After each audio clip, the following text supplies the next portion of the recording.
What if Tabitha was never trying to escape the town? What if every time she thinks she's getting closer to the truth, she's actually starting the cycle all over again? Because if this theory is true, then Tabitha isn't just trapped in from. She's trapped in time itself. And the most terrifying part? She may have lived this nightmare before. Over and over and over again. Look at what the show is actually telling us. Not with words, with patterns, with symbols, with memory. Because From has always been obsessed with repetition. People repeating choices. People seeing visions. People remembering things they never lived. And now with season 4, the pattern is becoming impossible to ignore. This is not random. This is reincarnation. And Tabitha might be the center of it. But here's what changes everything. What if Tabitha is not the first Tabitha? What if she is only the latest version of someone who has been here for centuries? That sounds insane. Until you start looking at the evidence. And this is where it gets darker. Think about Tabitha's connection to the children. From the very beginning, her bond with them felt unnatural. Not emotional. Not accidental. Recognitional. Like she knew them before she ever saw them. That's not the real mystery. The real mystery is why the children kept choosing her. Not Boyd. Not Jade. Not Victor. Her. Why? Because in From, children seem connected to memory. Ancient memory. Forgotten memory. The kind that survives death. This is the detail everyone missed. The children never act like Tabitha is a stranger. They act like she's late. That changes everything. Because if they were waiting for her, then this has happened before. And if this has happened before, then Tabitha has been here before. Look at the lighthouse. The most important symbol in the entire show. Everyone sees it as an escape point. But what if it isn't? What if it's a reset point? Every major event tied to Tabitha leads back to it. Every vision, every breakthrough, every truth. It keeps pulling her there. Why? Because the lighthouse may not be guiding her out. It may be guiding her back into the cycle, back into herself. And suddenly, her fall from the lighthouse changes meaning. Everyone thought she escaped. But did she? Or did she simply transition into the next loop? Think about it. She wakes up in the real world, but almost immediately, reality feels wrong, disconnected, off balance, like a dream pretending to be real. That matters, because reincarnation stories always follow the same rule. The soul forgets, but fragments remain. Dreams, instincts, Fear. recognition. Tabitha showed all of them. And this is where the timeline starts breaking. Victor's drawings. People treat them like records. But what if they're more than that? What if Victor has been drawing multiple cycles? Not one story. Many. Different versions of the same people. Same roles. Same suffering. Repeating. Look closely. Certain symbols keep returning. Trees. Children. Blood. The lighthouse. The bottle tree. These are not separate mysteries. They are anchors. Markers left behind from previous loops. Like scars in reality. And Tabitha keeps finding them. Almost like she remembers where they are. That's impossible unless she put them there before. Now think about Jade. Jade sees symbols no one else can understand. Why? Because like Tabitha, he may also be part of the cycle. But unlike Tabitha, Jade remembers pieces. Broken pieces. Fragments of previous lives. That's why he's obsessed. That's why he's unraveling. He isn't discovering the mystery. He's remembering it. And if Jade is remembering, what's stopping Tabitha from remembering too? Fear. That's the answer. Fear resets the mind. Trauma buries truth. And From feeds on trauma. That may be its entire purpose. To keep souls trapped. To keep them forgetting. To keep the wheel turning. But here's the disturbing part. Someone inside the town seems to know this. Someone who understands the cycles. And there's one character that fits. Victor. Think about Victor. He acts like a child. But his knowledge is ancient. He understands rules no one taught him. He knows where death hides. He knows what wakes the monsters. And most importantly, he recognizes patterns before anyone else. Why? Because Victor may be the only one who has survived multiple loops consciously. Not reincarnated. Preserved. Watching. Waiting. Protecting. Maybe for Tabitha. Because maybe he knows who she really is. Not Tabitha Matthews, but the original soul. The first one who started all of this. And if that's true, then her role was never to escape. It was to end the cycle. Or restart it. And there's one moment in season 4 that makes this theory terrifyingly real. The moment Tabitha touches the stones and hears whispers. People thought it was communication.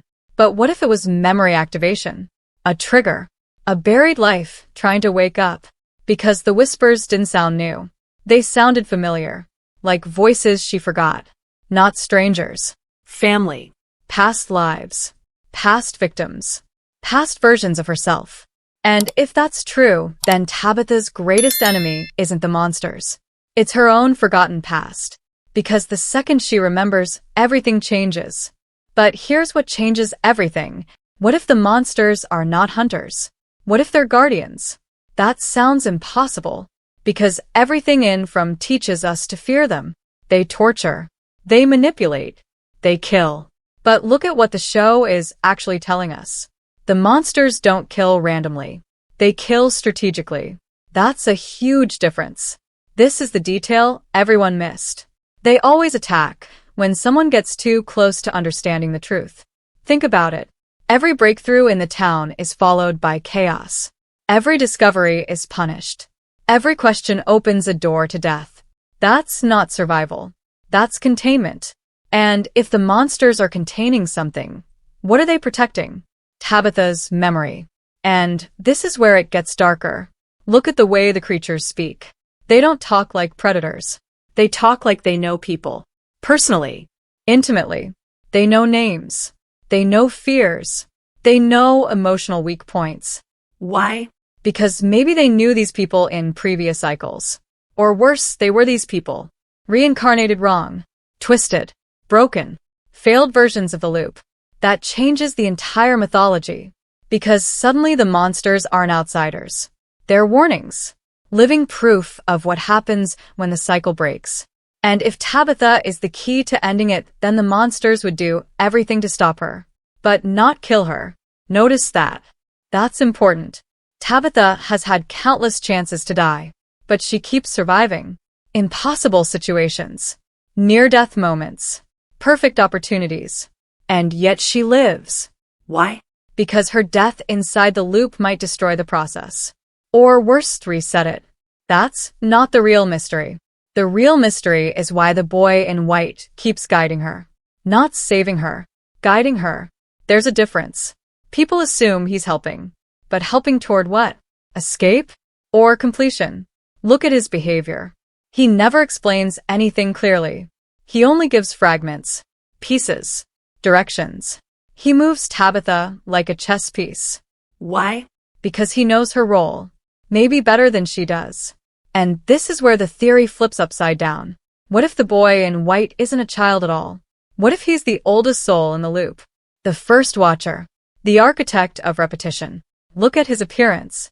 Always the same. Never aging. Never changing. That's symbolic. Everyone else reincarnates. He remains constant. Why? Because he doesn't reset. He remembers everything.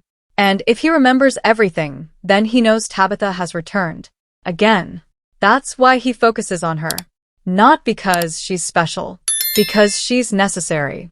Look back at Miranda. Victor's mother. This is where the connection becomes terrifying. Miranda saw visions. Miranda saw the children. Miranda believed she had a purpose. Sound familiar? It should. Because it's the exact same path Tabitha is on now. Not similar. Exact. Same visions. Same mission. Same obsession. That cannot be coincidence. It's repetition. Miranda may have been Tabitha in a previous life. Let that sink in. Same soul. Different body. Different cycle. Same unfinished task. And suddenly Victor's relationship with Tabitha feels different. Much darker. Much deeper. Victor isn't drawn to her because she reminds him of his mother. What if she is his mother? Reborn. That would explain everything. His trust. His protection. His strange emotional connection. It's recognition. Soul recognition. Not memory. Instinct. And if Victor senses it, then the town senses it too. That's why the environment reacts around her. The weather changes. The visions intensify. The symbols get louder. Reality bends. Because Tabitha's presence destabilizes the loop. She's not just inside the system. She's part of its foundation. And this is where it gets darker. What if every chosen person in from is part of the same soul network? Boyd. Jade. Sarah. Elgin. Victor. All connected. All returning. All playing the same roles. Again and again. Think about Boyd. Why does he keep inheriting impossible burdens? Leadership. Sacrifice. Pain. Like he's done it before. Because maybe he has. Reincarnation doesn't just repeat people. It repeats roles. Boyd is always the protector. Jade is always the seeker. Sarah is always the messenger. Victor is always the witness. And Tabitha? She is always the key. The one who reaches the children. The one who reaches the truth. The one who either breaks the cycle or dooms everyone to another one. This means something terrifying. The town isn't trapping random people. It's calling specific souls back. Over and over. Like unfinished business. Like cosmic debt. And every road leading into town?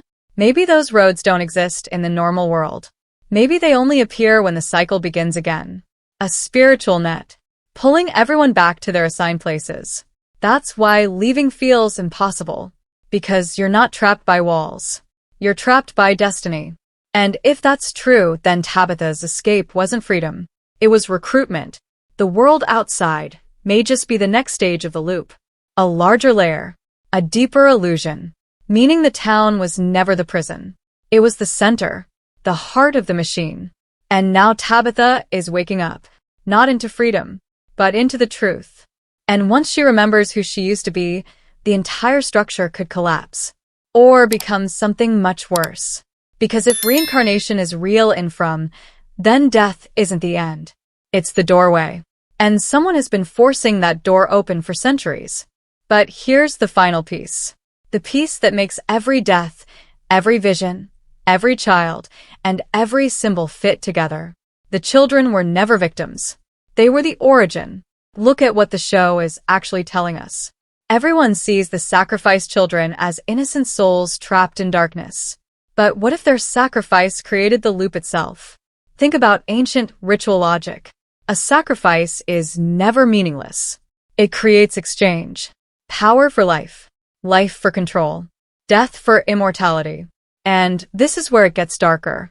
What if someone, centuries ago, sacrificed those children to defeat death itself? Not to summon monsters. Not to create evil. But to trap souls. To keep reincarnation under control. That would explain everything. The children became anchors. Their pain became the engine. Their souls became the center of the cycle. That's why they keep appearing. Not because they need saving. Because they are maintaining the system. That changes everything. And Tabitha? She was there. Not as Tabitha, but as the original architect. The first mother.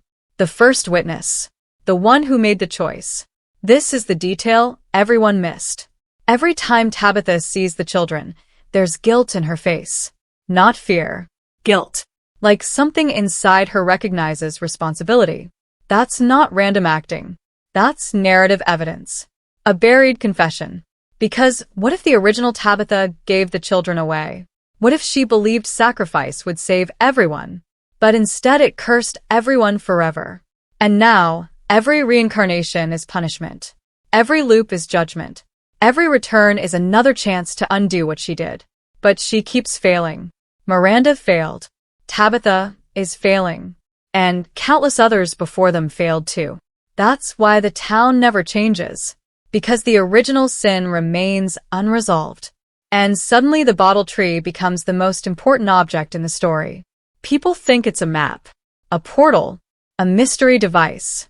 But it's more than that. It's memory storage. Look at the bottles. Each one sealed. Each one holding something. Messages. Names. Fragments. What if those are pieces of past lives? Memories intentionally locked away so they survive the reset? That would explain why the tree feels alive, why it reacts, why it chooses. Because it's holding the truth of every cycle. And Tabitha keeps getting pulled toward it, because those memories belong to her. And this is where it gets terrifying. What if the monsters aren't protecting the loop, they're protecting Tabitha from the truth? Think about that. Because if she fully remembers, she may realize the only way to end everything is to destroy the children. Not save them. Destroy them. Break the anchors. Break the cycle. Break existence itself. That's why the boy in white keeps interfering. Because he knows. He knows if the anchors are destroyed, every soul tied to the town may vanish. Forever.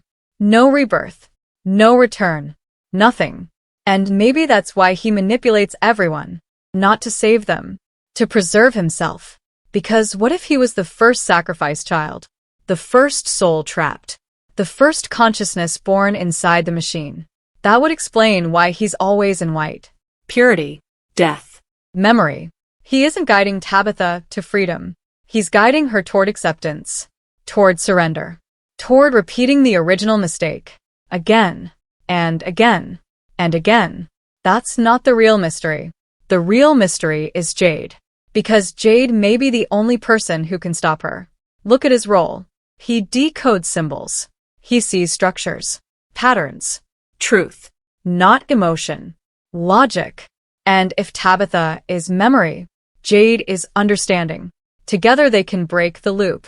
But separately, they become part of it. That's why the town keeps trying to separate them.